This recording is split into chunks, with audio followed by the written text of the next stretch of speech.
नमस्कार। मैं आपको एक कहानी सुनाना चाहती हूँ जिसका नाम है सूत्र। घर में शादी है पर शादी जैसा कुछ भी नहीं है। ना हंसी, ना खुशी, न गीत संगीत, सारी रौनकें समाप्त हो चुकी हैं। यह सच कहें तो उत्पन्न ही नहीं हुई थी। कड़वी सच्चाई यह है कि यह मेरी दूसरी शादी है। दूसरी होने वाली शादी में कुछ डर, कुछ शर्म, कुछ छिपाना, ये सब चलता रहता है। आज से 4 वर्ष पूर्व भी मेरी शादी हुई थी। जाने पहचाने लोग थे, सभी लोगों में उत्साह, उमंग, सब कुछ बहुत था। खुशहाल वातावरण में मैं और निहाल, 2 प्यार भरे दिल। विवाह की रस्मों में मैंने अपने भावी जीवन की खुशियों के अक्स बना डाले थे। 2 प्यारे और 2 प्यासे मन, एक दूसरे की बाहों में समाने को व्याकुल, बेताबी से भरे 2 जिस्म। मोबाइल पर तो लगातार हम दोनों के मध्य रस भरी बातें होती ही रहती थी। मैं परिवार की इकलौती बेटी थी, इसलिए मम्मी पापा ने भी विवाह में कोई कसर नहीं रखी थी। पापा ने ऑफिस से जीपीएफ के अधिकांश पैसे निकलवा लिए थे। उनकी इच्छा थी कि वैवाहिक जीवन में किसी प्रकार की कोई भी कमी नहीं आना चाहिए। मेरा प्रेम विवाह नहीं था, पर वर्षों से हम दोनों परिवार एक दूसरे से परिचित थे। मित्रता का बंधन आत्मीय बंधन में बंधने वाला था। बात चली तो मेरे और निहाल के बीच प्यार के रसीले अंकुर प्रस्फुटित होने लगे। क्या मेहंदी, क्या हल्दी, हर कार्यक्रम बहुत आनंददायक ढंग से संपन्न हुआ। विवाह में भी सारी रस्में बेहद आनंदमय वातावरण में संपन्न हुई और मैं निहाल से मांग भरवाकर आकर्षक लहंगे में लिपटी सजी सवरी अपनी ससुराल में आ गई, अर्थात निहाल के घर। ससुराल में बड़ी गर्मजोशी से मेरा स्वागत हुआ। मेरे रंग रूप की और साज सजावट की बहुत भूर प्रशंसा हुई। परिचित तो थे ही, जल्दी ही मैं परिवार में आदमी बन गई। जीवन की सर्वाधिक सुखद रात्रि सुहाग रात को तो लगा जैसे मैं परियों की रानी हूँ। ऐसा लगा जैसे आजीवन निहाल की बाहों में समाई रहूं और आनंद के ऐसे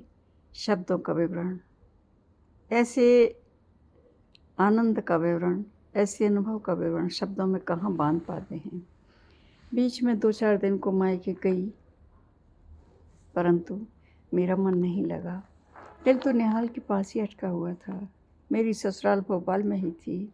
निहाल प्रतिदिन सीहोर के लिए आना जाना करते थे। सासू माँ की परामर्श और हम दोनों की सहमति से सीहोर में ही घर लेकर साथ रहने की योजना बनी।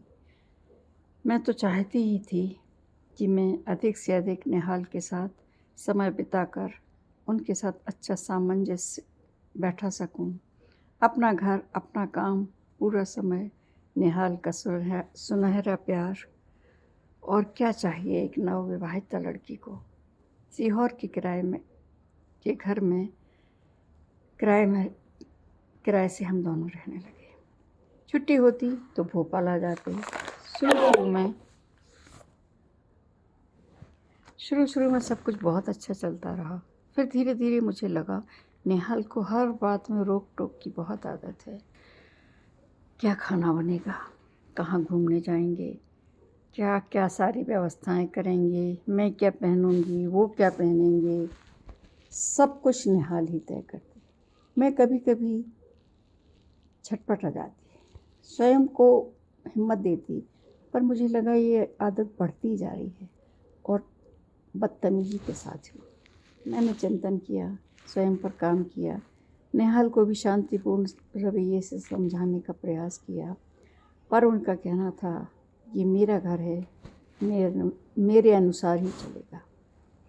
मैंने इस अधिकार में से थोड़ा सा अंश स्वयं को मांगने का प्रयास किया, परंतु निहाल का कहना था स्त्रियों में घर चलाने की क्षमता नहीं होती, वो उनमें इतनी बौद्धिक क्षमता ही नहीं होती कि वो घर चला सकें। मेरा घर, मेरी पत्नी, मेरे बच्चे, सब कुछ मेरे ही अनुसार चलेगा। तुम बीवी हो, बीवी बनकर रहो। मैं निहाल को अचरज भरी नज़रों से देखने लगी। क्या यह वही इंसान है जिसको मैंने स्वयं से यह भी चाहा था?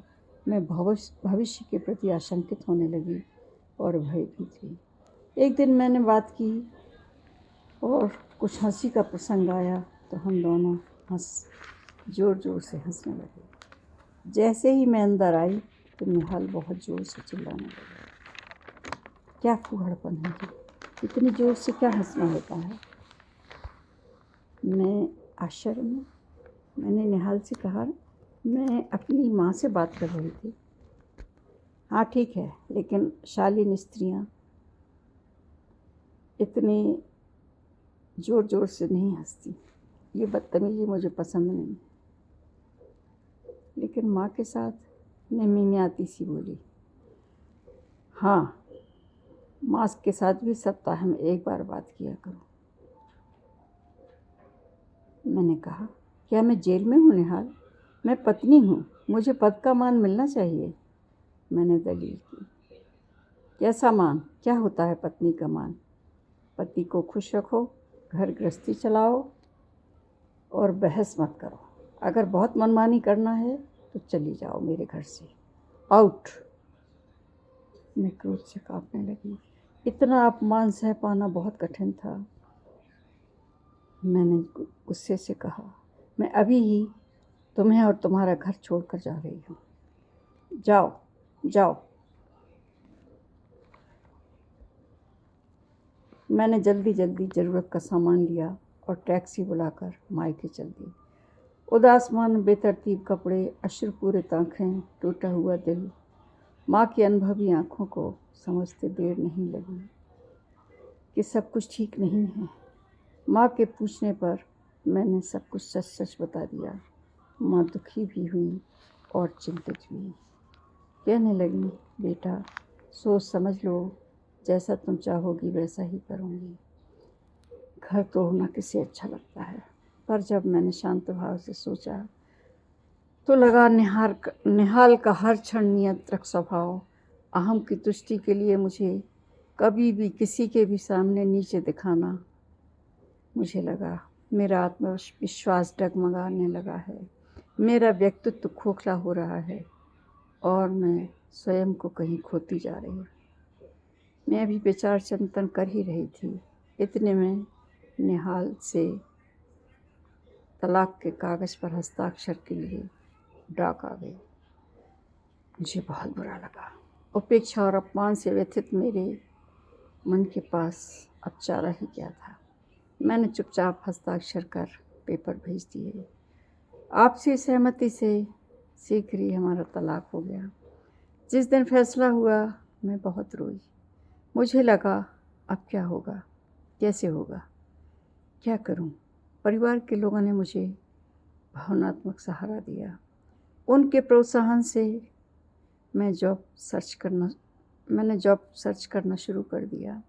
मैं जॉब करने लगी और साथ साथ पढ़ाई भी। समय कठिन था पर व्यस्तता में व्यतीत हो गया। नौकरी लगते ही मेरे भीतर नई ऊर्जा का संचार हुआ।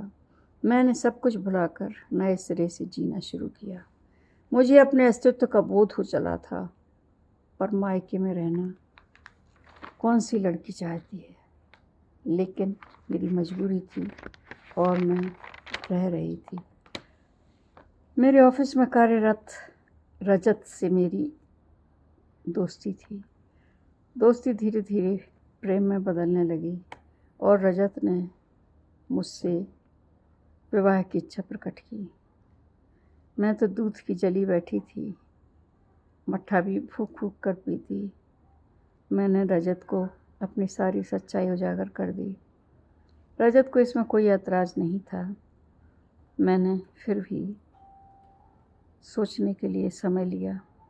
मैंने और रजत ने भविष्य के बारे में लगभग सभी योजनाओं की थोड़ी बहुत चर्चा की। उससे मुझे लगा कि रजत पॉजिटिव हैं और मुझे एक तानाशाह के साथ ज़िंदगी व्यतीत नहीं करना पड़ेगी। बहुत सीधे सादे तरीके से मंदिर में हम दोनों का विवाह हो गया। उनके परिवार को उत्साह था तो उन्होंने रिसेप्शन धूमधाम से कर दिया। आज मेरे विवाह को 6 वर्ष व्यतीत हो गए हैं। रजत सचमुच एक बहुत अच्छे इंसान हैं। उन्हें पता है कि पत्नी क्या होती है, पत्नी का कितना सम्मान होना चाहिए। मैं एक बेटे की माँ हूँ। रजत बहुत अच्छे पति और बहुत अच्छे पिता हैं। मेरे सारे रिश्ते अच्छे हैं और यह बात सत्य है कि हमारे पास दोनों की नौकरी के बावजूद भी अधिक पैसा नहीं है, पर नैतिक मूल्य अधिक है। प्यार अधिक हो या ना हो, प्यार अधिक हो, पैसा कम हो, चलेगा, नैतिक मूल्य आवश्यक है। वे हम दोनों का, बच्चे का और मेरा बहुत ख्याल रखते हैं, परवाह करते हैं और एक दूसरे की परवाह और मूल्य, एक दूसरे की कीमत समझना ही शायद एक पारिवारिक जीवन का सूत्र है। मैं पूरी तरह समझ चुकी हूँ। धन्यवाद।